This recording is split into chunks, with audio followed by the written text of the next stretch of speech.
Hai, Assalamualaikum. Berjumpa lagi kita dalam kelas Ekonomi bersama Cikgu. Hari ini kita akan belajar berkenaan dengan topik perdagangan antarabangsa PAB bagi topik 2.2.1.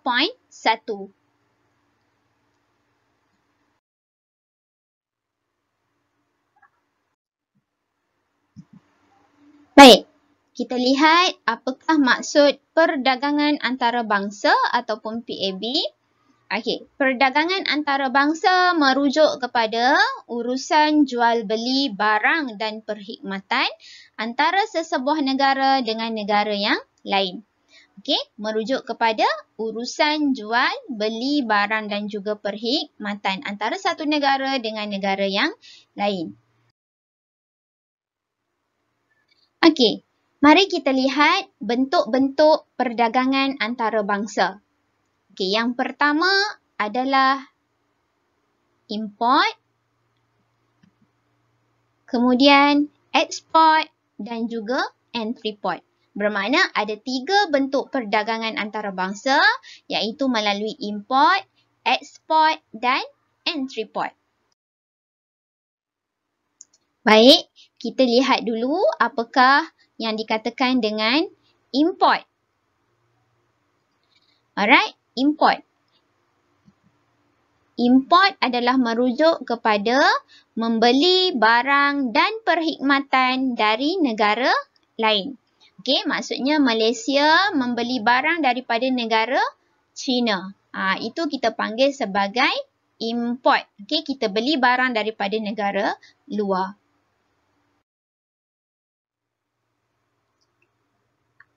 Okey, apa pula yang dikatakan dengan export? Okey.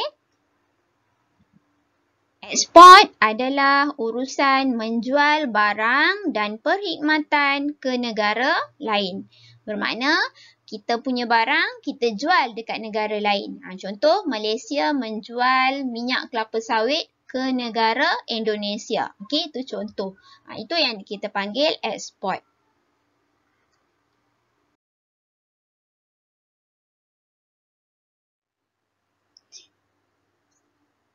Okey, manakala entry port pula adalah membeli barang dari luar negara, kemudian memprosesnya dan menjual semula ke negara lain. Okey, ini sebagai contoh, Malaysia membeli buah laici dari negara China. Okey, kita beli buah laici dari negara China, kemudian kita bawa balik ke Malaysia dan kita proses. Kita proses jadikan dia sebagai laici yang di dalam tin. Okey, bila siap laici yang dalam tin tu, kemudian kita jual pula dekat negara Singapura. Okey, itu contoh. Itu yang kita panggil entry port. Kita beli barang daripada negara luar, bawa balik ke negara kita, proses-proses. Bila dah siap jadi satu barang, kita jual pula kat negara luar. Okey, itu dipanggil sebagai entry port. Okey, sekarang kita lihat pula sebab-sebab wujudnya perdagangan antarabangsa. Okey, ada 6 sebab kenapa wujudnya perdagangan antarabangsa ni.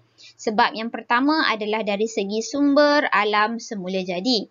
Kemudian kita ada iklim dan jenis tanah, tingkat kecekapan pengeluaran, cita rasa pengguna, budaya masyarakat dan juga harga faktur. Okey, kita lihat dulu sebab yang pertama kenapa adanya PAB adalah disebabkan oleh faktor sumber alam semula jadi. Okey, setiap negara mempunyai sumber alam semula jadi yang berbeza. Okey, setiap negara yang kaya dengan alam semula jadi akan mengeksport sumber tersebut ke negara lain.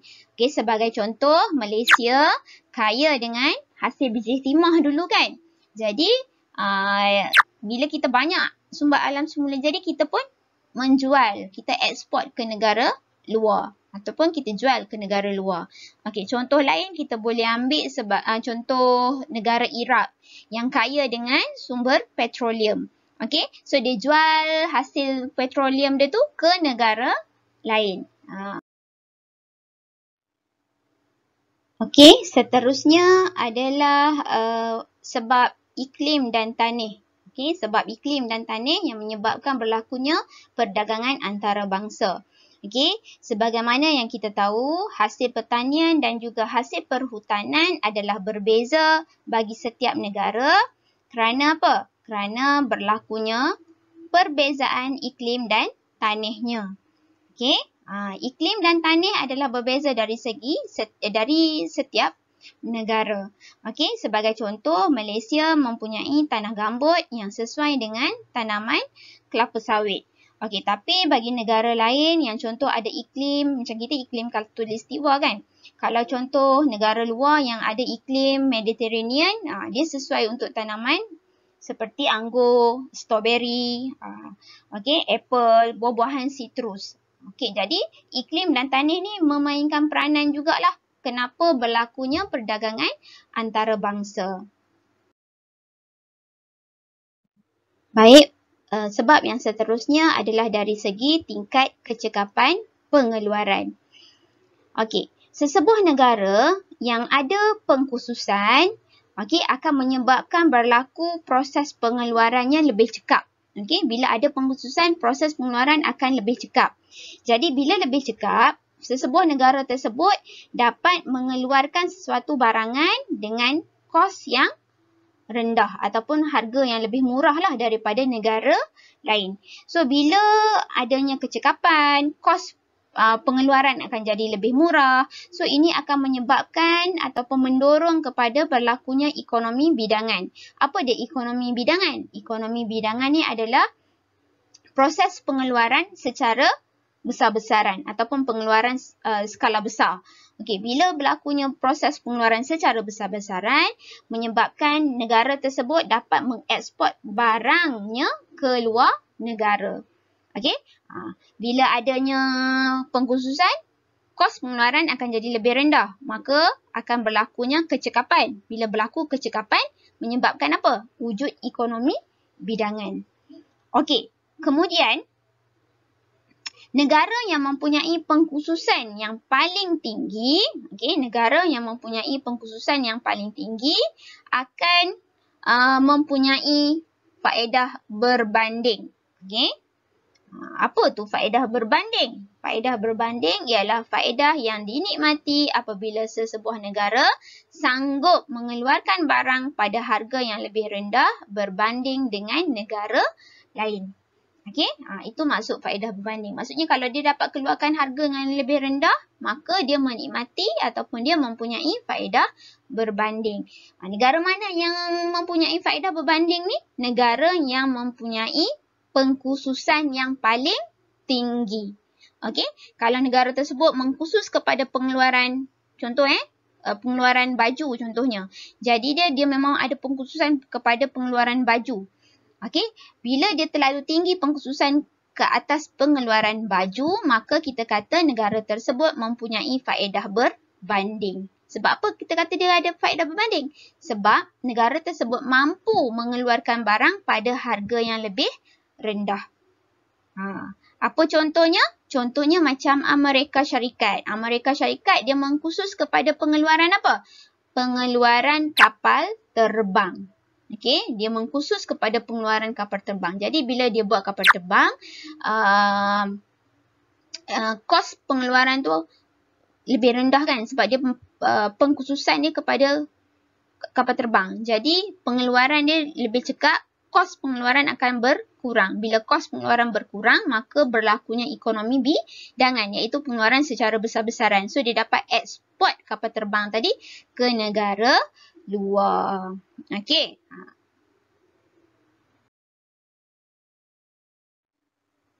Okey. Faktor yang seterusnya adalah budaya masyarakat. Okey. Kita tahu setiap negara budaya masyarakatnya adalah berbeza dan dia adalah mempengaruhi pengeluaran bagi sesuatu barangan. Okey, setiap negara tak sama budaya dia. Kita Malaysia, budaya kita macam lain. Negara Indonesia, budaya dia macam lain. Okey, kalau kita pergi ke belah-belah timur sana, budaya dia lain. Jadi perbezaan budaya ni biasanya melibatkan kemahiran dan juga minat pekerja. Okey, sebagai contoh, kalau kita lihat negara India yang mana dia terkenal dengan pengeluaran rempah ratus. Sebab apa dia terkenal dengan pengeluaran rempah ratus? Sebab penggunaan rempah ratus dalam makanan adalah merupakan tradisi dan budaya bagi masyarakat India. Okey, itu satu contoh. Contoh lain kita boleh tengok dekat negara contohnya Indonesia kan, negara Indonesia di mana dia punya budaya dia yang suka makan jamu kan. Jadi pengeluaran barang dia lebih kepada pengeluaran jamu-jamu. Macam tu. Maksudnya macam trademark lah. Okay. Kalau India kita tahu dia mesti keluarkan rempah ratus. Okay. Kalau Singapura lain pula. Kalau Indonesia lain pula. So pengeluaran barang tu tertumpu disebabkan mengikut budaya dia orang. Mengikut kemahiran, mengikut minat dia, mengikut minat pekerjanya. Okey?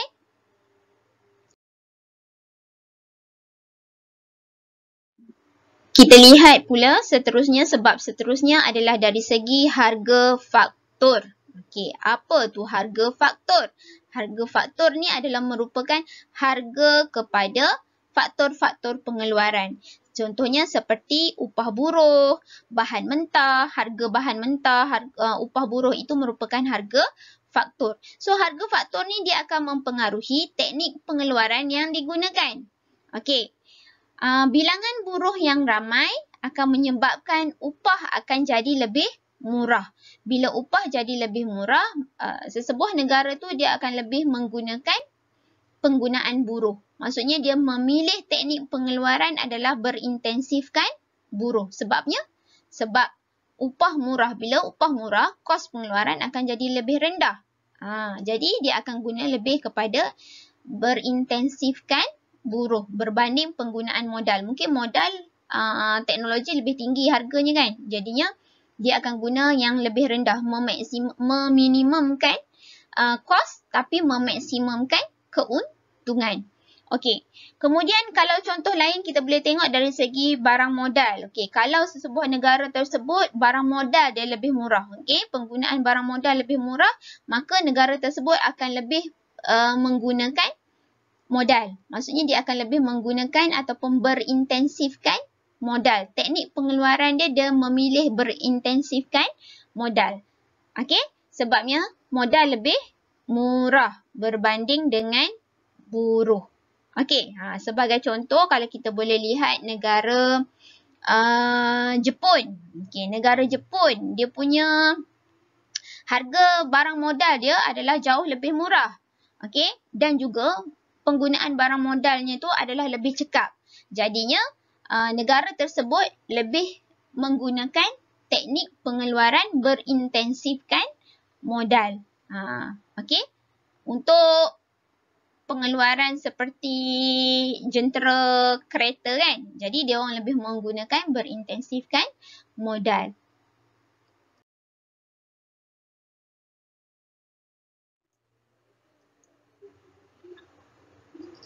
Baik, akhir sekali adalah sebab cita rasa pengguna. Okey, kita tahu dalam sesebuah negara, masyarakat adalah terdiri daripada pelbagai kaum. Jadi bila terdiri daripada pelbagai kaum, maka cita rasanya juga turut berbeza. Okey, so keadaan ini akan menyukarkan untuk kita penuhi. Kita suka nak penuhi cita rasa setiap kaum. Jadinya, apa yang kita buat? Firma tempatan akan mengimport barang daripada pelbagai negara untuk dipenuhi ataupun untuk memenuhi cita rasa yang berbeza. Sebagai contoh, kita punya firma tempatan akan import ubat-ubatan ataupun herba tradisi daripada negara China. Untuk apa? Untuk penuhi permintaan masyarakat Cina. Bagi masyarakat kaum India pula, kita tahu dia orang suka guna rempah ratus. Jadi, firma tempatan akan mengimport rempah ratus daripada negara India bagi memenuhi kehendak kaum-kaum India. Okey, so setakat itu dulu untuk hari ini. Jadi kita dah belajar hari ini berkenaan dengan maksud perdagangan antarabangsa, bentuk perdagangan antarabangsa dan juga sebab-sebab wujudnya perdagangan antarabangsa. Jadi kita akan jumpa lagi pada kelas yang akan datang.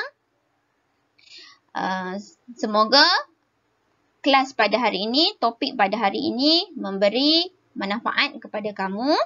Okey, jadi kita jumpa lagi untuk kelas yang akan datang. Assalamualaikum. Bye.